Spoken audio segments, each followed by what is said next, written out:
So you got your bird feeder. You want to enjoy viewing some nice songbirds, listening to their calls. And every time you look out here, there's a squirrel eating all your high dollar bird seed, and there's no birds around. So how do we keep squirrels off this bird feeder? The number one thing I'm going to say before we talk about this is keep it simple. This is not difficult.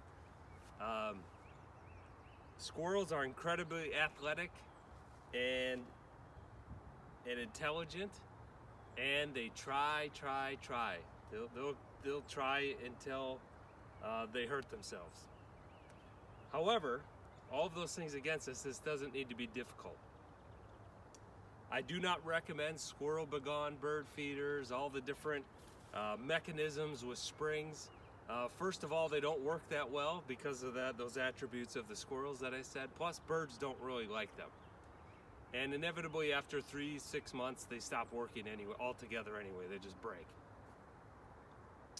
So what you want to do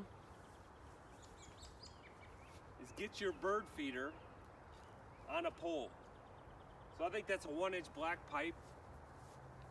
I made that bird feeder myself, so I just have a pipe coupling on the bottom that I screwed in that screws onto the pipe.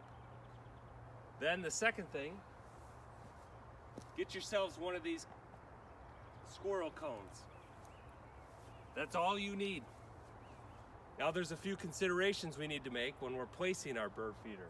You need to make sure there's no trees or brush around that squirrels can climb up and jump on your bird feeder, or branches above that they can scale off and drop down onto your bird feeder.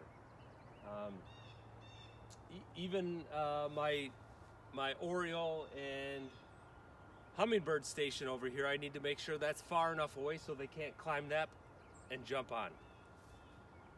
The other thing is this cone. You're going to need to experiment with the location of this cone. If you put it up high here, the squirrel will be able to climb this pole and jump around the cone and latch onto here. If it's too low, they're going to be able to jump over it from the ground onto the pole and climb up.